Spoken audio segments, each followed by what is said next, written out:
When I tell you that this man is a car thief, you probably think he steals entire cars. But this man specialized in stealing a specific part from cars, a part you'd never expect or imagine, the last thing that would come to your mind. And later, he formed a gang specifically to steal these parts and built a huge, full-fledged operation that amassed a fortune reaching $60 million. Through this wealth, he climbed to the top of the hierarchy in the world of mafia and organized crime in New York. This is the story of a man who made himself from scratch. Yes, in the wrong field, but he started from zero. We'll see how he used his intelligence and keen observation to establish himself in a tough world like the mafias while also amassing a massive fortune. Welcome to my channel, Bedtime. This story we're about to explore took place in the 90s. During that time, New York City faced a major problem with car thieves. In a previous video, we saw the story of a Chinese intelligence officer who became the biggest car thief in America, specifically in New York. But this man wasn't the only one working in this field. The story we're looking at today happened 5 years before the Chinese man's story. Back then, in the 90s, there were gangs and criminal organizations whose entire focus was on cars. Imagine that in New York alone, over 1,000 cars were stolen each year. These thefts varied. Sometimes they stole the entire car. Other times they broke into the car to steal a specific part, focusing on expensive components. However, there was one valuable part of the car that thieves didn't focus on much. They didn't know its value. You might wonder how professional car thieves could be unaware of a part's worth. The answer is that this part didn't just have monetary value. It had a hidden significance that no one discovered at the time. This part was discovered by a man named Maurizio Porcino. This man went on to establish the largest empire for selling stolen car parts. Maurizio was of Italian descent. His family had migrated to America in search of a better life.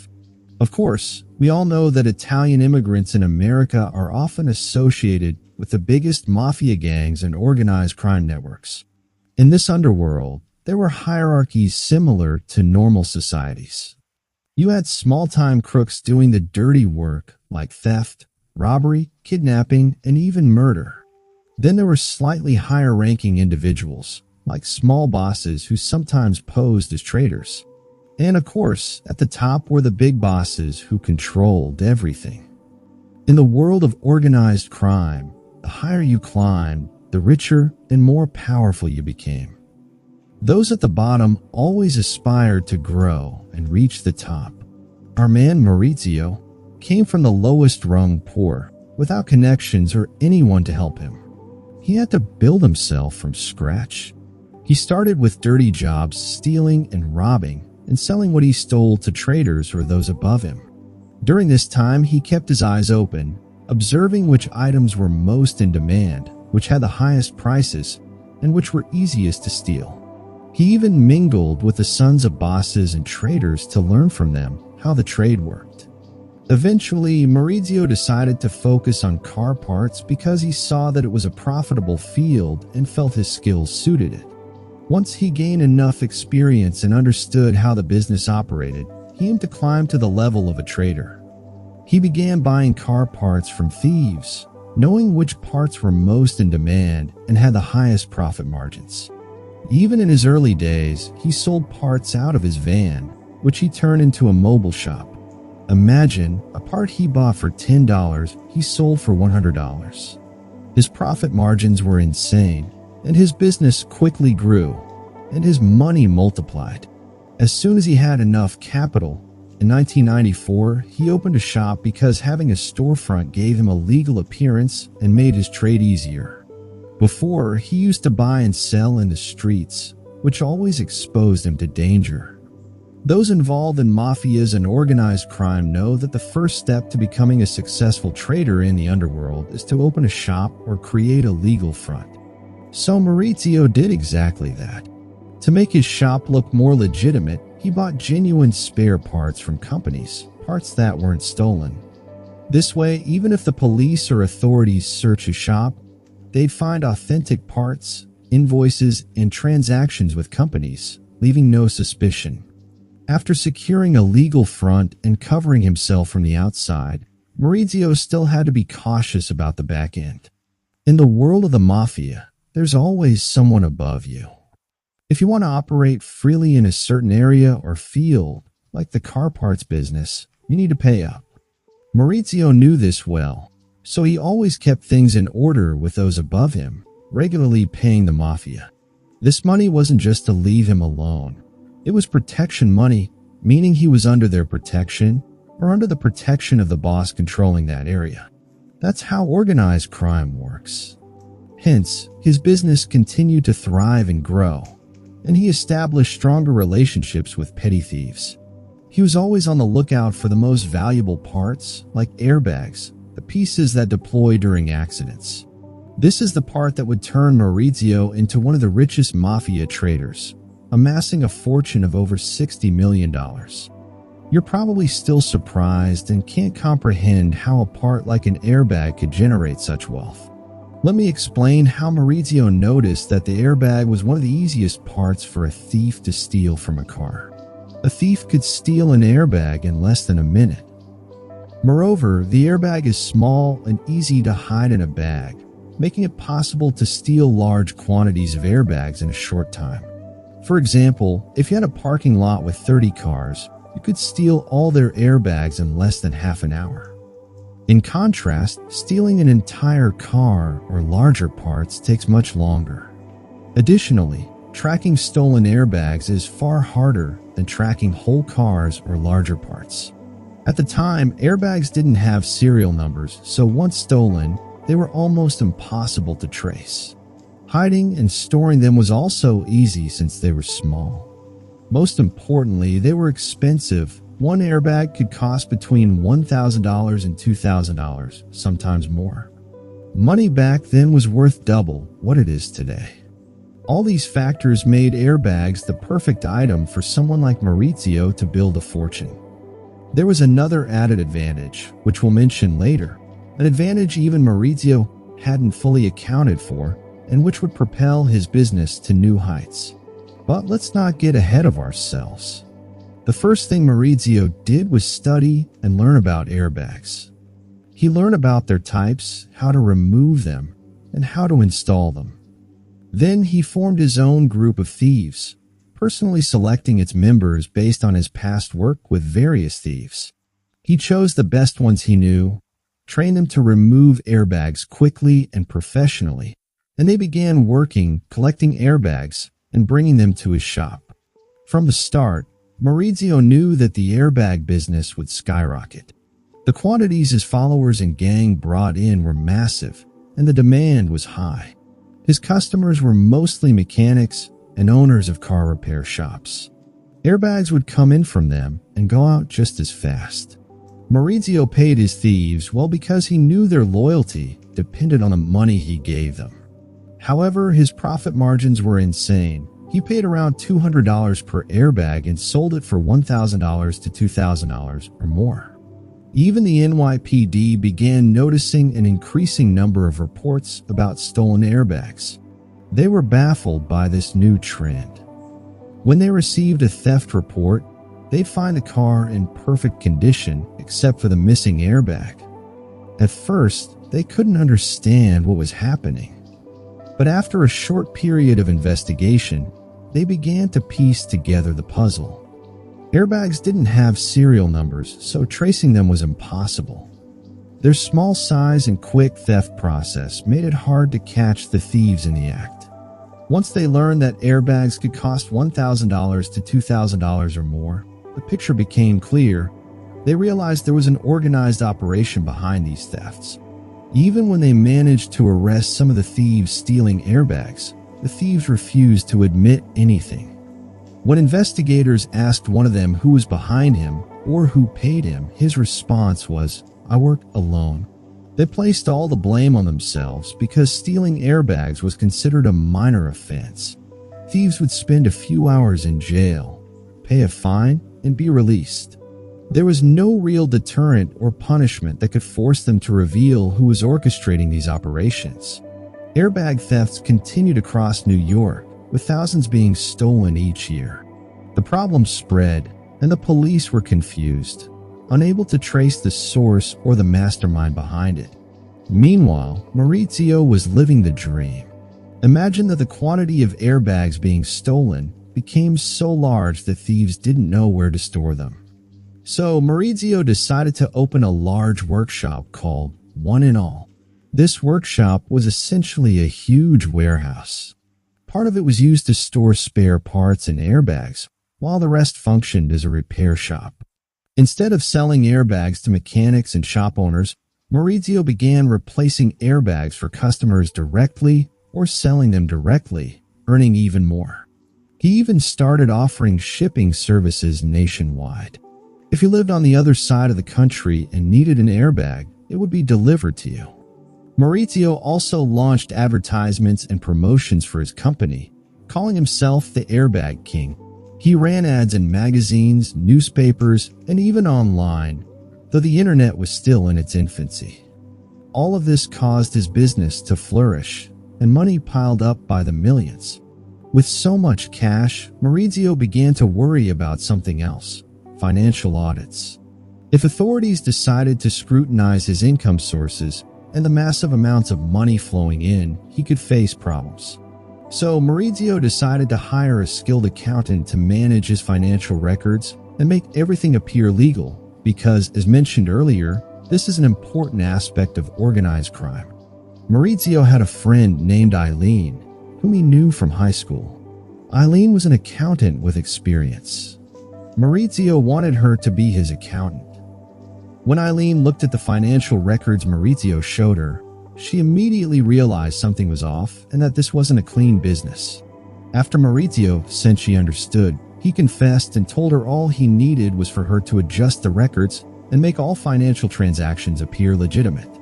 Initially, Eileen hesitated, but Maurizio offered her a generous salary, so she eventually agreed.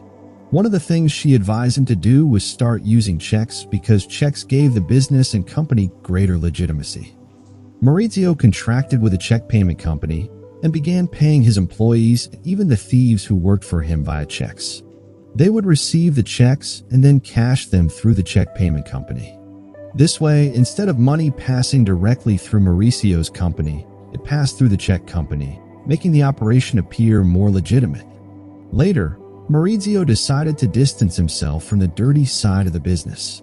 Previously, he personally managed the thieves who worked for him. Now he promoted 3 of them to become his close assistants. These 3 would manage the other thieves and oversee the theft operations, while Maurizio stayed above it all. By isolating himself further from the dirty work, the business was running smoothly, not just financially, but also in terms of efficiency and management. For example, if they received an order for a specific airbag model and didn't have it in stock, the team of thieves could steal that exact airbag within the same day.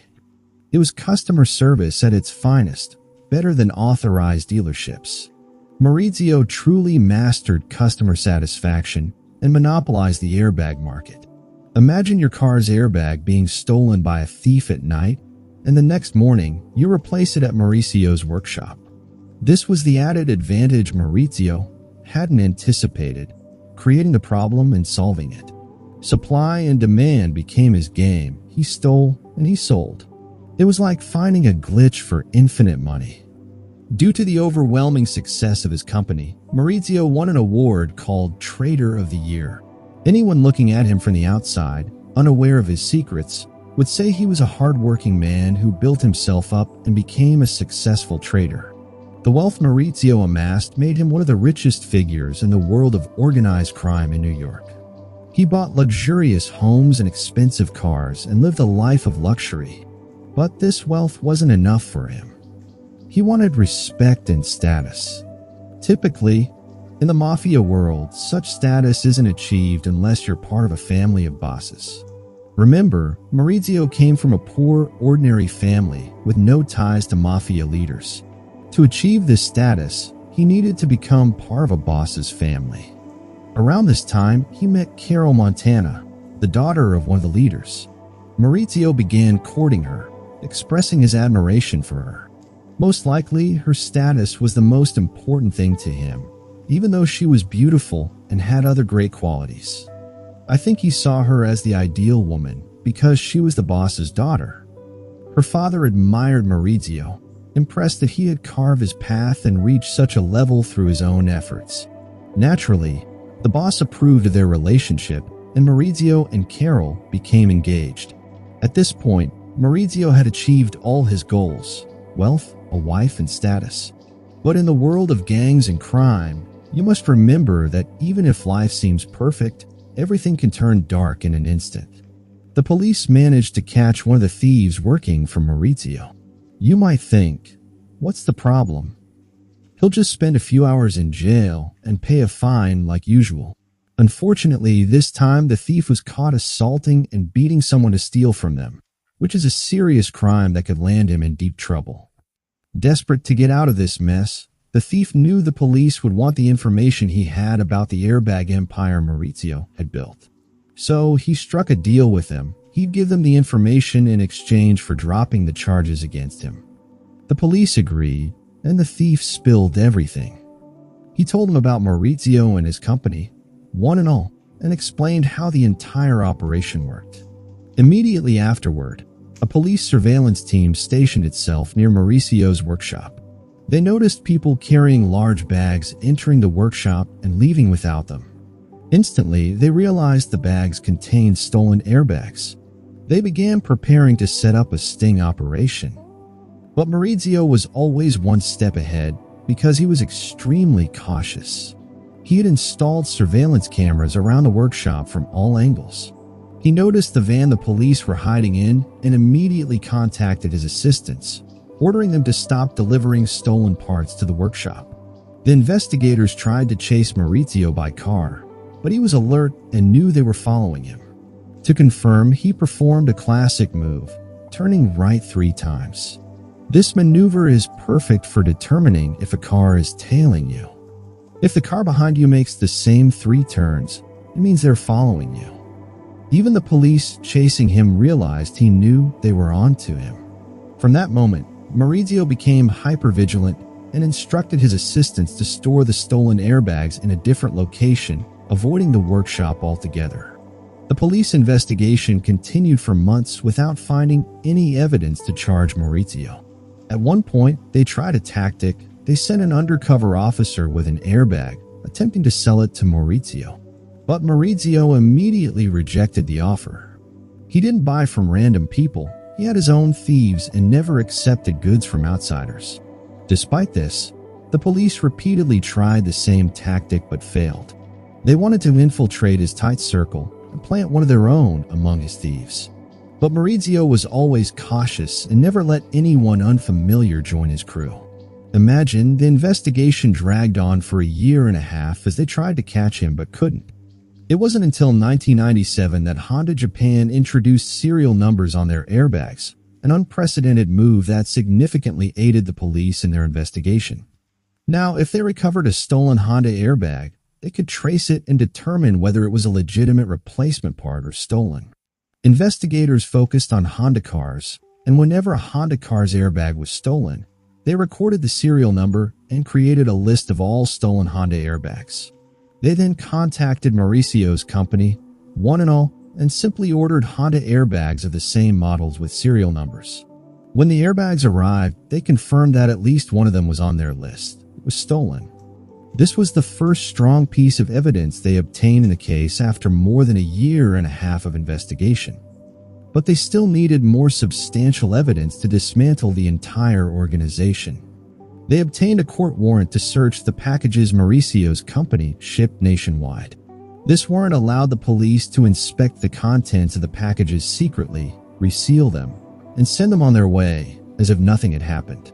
This inspection revealed the massive quantities of airbags Maurizio's company was selling and confirmed that many of them were stolen. The evidence against him grew stronger, but they didn't stop there. They decided to investigate the company's financial records, which led them to the check payment company Maurizio used. As mentioned earlier, this company processed all the checks Maurizio issued to his employees and thieves, who were registered as employees. What Maurizio didn't know was that the check company photographed every transaction, capturing both the check and the person receiving the money. Cameras were installed in front of the tellers, so photos of all Mauricio's thieves and employees were stored with the check company. Ironically, Mauricio's decision to use the check company to legitimize his business ultimately turned against him and his associates. These photos and transactions confirmed that Maurizio dealt directly with the thieves. At this point, the investigators knew they had all the evidence they needed, and it was time for the arrest. Imagine, the investigation took 18 months to reach this point. A team of police officers and investigators went to Mauricio's house with an arrest warrant issued by the court. The warrant allowed them to break in and search the entire house. As soon as they arrived, they broke down the door and stormed in, beginning their search. But the bad surprise they encountered was that the house was empty. No one was there. This worried them, fearing Maurizio had learned about the arrest and escaped, possibly on his way to another country. However, as they searched the house, they noticed a table with gifts. Quickly, they realized these were wedding presents. Maurizio had just gotten married, and beside the gifts, there was a list of wedding guests. This list included names of mafia bosses and well-known figures in organized crime, even people the police recognized. It also included some of the airbag thieves who worked for Maurizio and whom the police had been tracking. As mentioned earlier, the police had identified the airbag thieves and their identities through the check company. The list also included Mauricio's parents, along with their phone numbers. Realizing this, the investigators decided to contact his mother and get her to reveal his whereabouts. One of them called her, pretending that thieves had broken into Mauricio's house and they needed to contact him. She told them that her son, Maurizio, was currently on his honeymoon with his wife in one of the Hawaiian Islands. She even gave them the phone number he was using there. The investigator called the number and told Maurizio that his house had been robbed. During the call, they traced the number and found it was linked to one of the resorts on the island of Maui in Hawaii. After confirming his location, they contacted the FBI office in Hawaii and requested they arrest him. FBI agents there moved quickly, identified the resort Maurizio was staying at, found his room number, and raided it, arresting him in the middle of his honeymoon. That moment marked the collapse of the airbag empire. The number of airbags Maurizio and his gang stole during their operation is estimated at 40,000 to 50,000. The fortune Maurizio amassed solely from this operation reached $60 million. As I mentioned earlier, money back then was worth double its value today. In the end, most of Mauricio's assets were seized. God knows if he hid some of it in a secret place. He was sentenced to 10 years in prison for money laundering and planning thefts. Honestly, the sentence seems relatively light compared to what we've seen in other cases. I'm not sure about the details or circumstances surrounding this lenient verdict, but it's likely that the fact these operations were non-violent and unarmed contributed to the reduced sentence. I searched for Maurizio online and found this page on LinkedIn where he describes himself as a chief operations officer with extensive experience in the automotive field and advanced skills in management and sales. After seeing his full story, we can certainly attest to that. And with that, we've reached the end of our story. If you enjoyed it, don't forget to like, subscribe to the channel, and hit the notification bell. If you have time, here are more amazing videos you can watch. Until next time, goodbye.